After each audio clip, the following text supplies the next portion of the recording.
Manga One Piece chapter 1094 kali ini diberi judul Gorosei Sanjay Garcia Saturn, yang mana chapter ini dibuka dengan adegan pengumuman pada chapter kemarin, yaitu pengumuman dari Vegapunk melalui Atlas tentang perintah kepada Batalion Pasifista untuk melenyapkan seluruh pasukan angkatan laut yang berada di pulau ini. Pasukan angkatan laut yang mendengar perintah dari Vegapunk tersebut langsung ketar-ketir dibuatnya, sampai-sampai membuat mereka semua merinding karena ketakutan.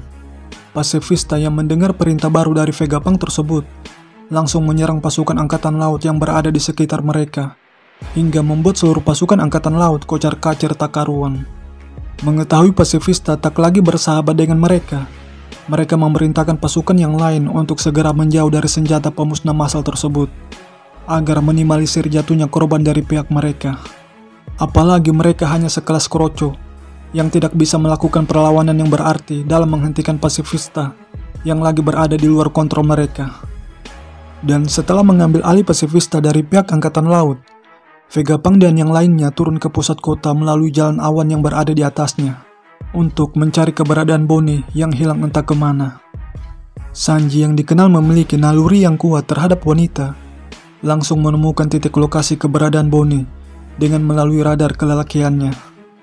Vegapunk yang mendengar hal itu mengatakan, "Itu radar yang tidak didasari oleh ilmu pengetahuan, tapi aku mempercayaimu." Artinya sebagai seorang pria tua yang sudah banyak makan asam garam kehidupan, tidak selamanya sesuatu di dunia ini bisa diteliti oleh ilmu pengetahuan, yang mana salah satunya kepekaan Sanji terhadap wanita. Dan hal ini bukan sesuatu yang mengejutkan dari seorang Sanji, karena ia juga pernah menunjukkannya pada saat di Panghazar, ketika ia dengan cekatan menolong Tashigi dari ancaman kematian yang ditebar oleh Vergo. Cuma yang menjadi pertanyaannya, apakah Vegapunk mengetahui tentang identitas Sanji yang merupakan anak dari seorang mantan koleganya ketika masih bergabung dalam organisasi Match?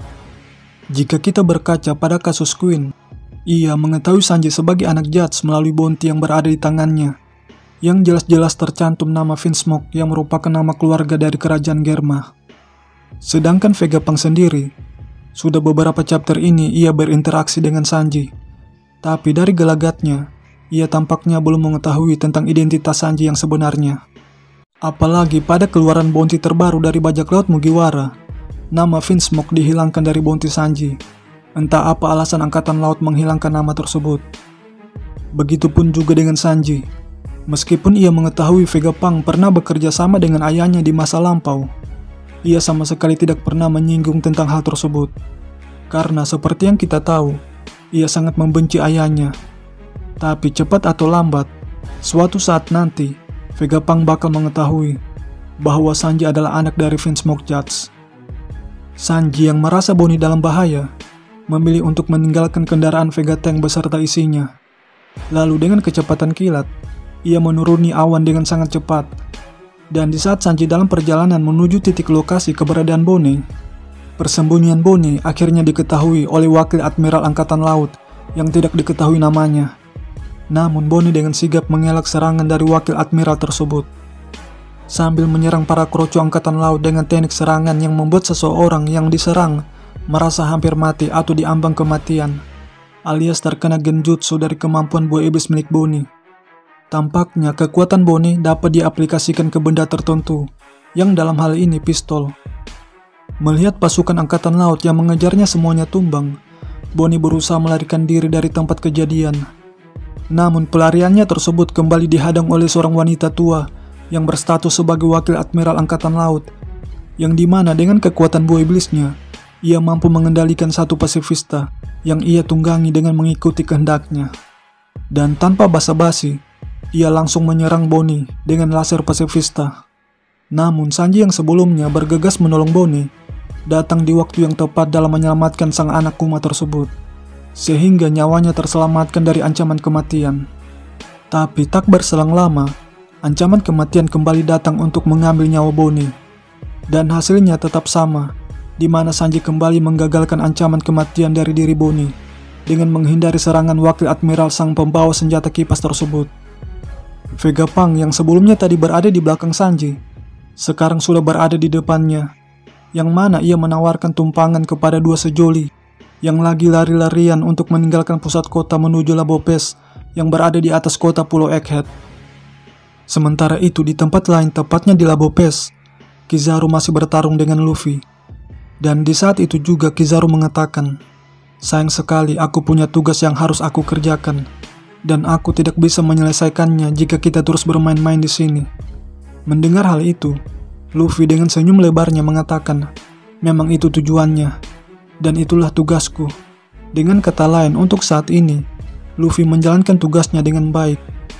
Bisa dibilang tugas untuk melindungi seseorang merupakan makanan sehari-hari bagi Luffy jika kita melihat track rekornya selama ini. Kizaru yang tidak ingin misinya terbengkalai begitu saja, langsung meninggalkan Luffy menuju Vegapunk. Begitupun juga dengan Luffy yang tidak ingin melalaikan tugasnya.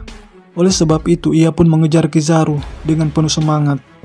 Namun tiba-tiba mereka semua merasakan aura jahat yang sangat kuat yang akan hadir di Pulau Egghead. Dan tak lama berselang, muncullah suara yang menyuruh kepada seluruh unit pasifista untuk berhenti menembaki pasukan angkatan laut. Bonnie yang melihat pasifista tidak melindungi mereka lagi, langsung bertanya-tanya tentang apa yang sebenarnya terjadi.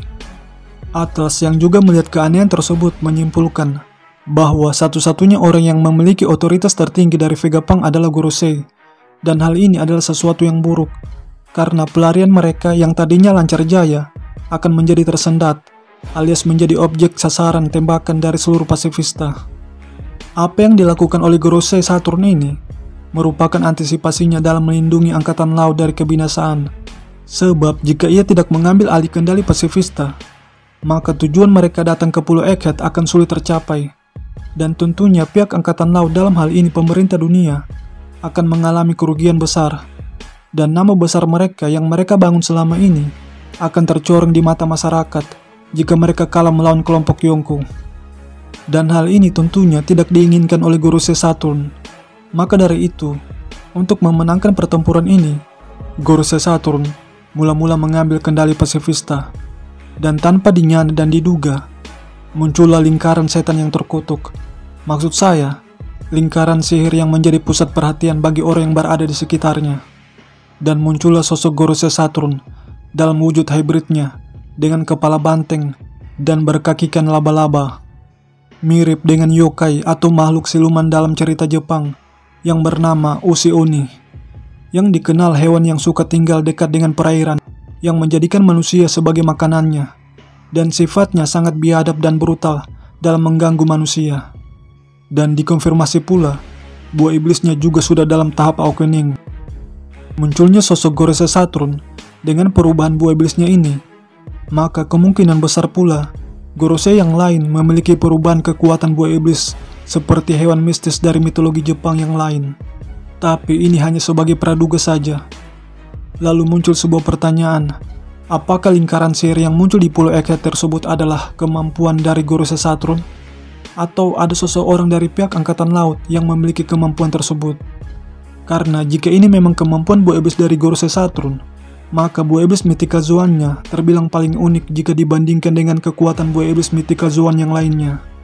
Sebenarnya, jika kita telisik lebih jauh, tepatnya pada chapter 524, terdapat juga lingkaran yang lumayan mirip dengan lingkaran sihir ini, di mana sebagian penduduk Pulau Namakura melakukan sebuah ritual pemanggilan Satan, dan pengucapan nama Saturn dalam bahasa Jepang kurang lebih sama seperti Satan.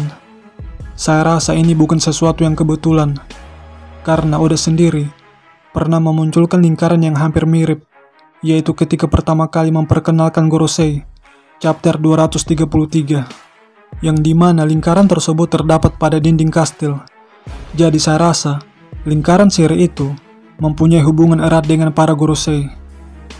Di tengah-tengah kemunculan Gorosei Saturn, jalur langit yang menjadi jalan bagi Vegapunk untuk melarikan diri diserang oleh Kizaru dengan cahayanya, hingga membuat mereka semua jatuh ke pusat kota. Luffy yang melihat hal itu tak tinggal diam begitu saja, di mana ia menyerang Kizaru tepat mengenai kepalanya, yang mengakibatkan sang admiral menabrak gedung.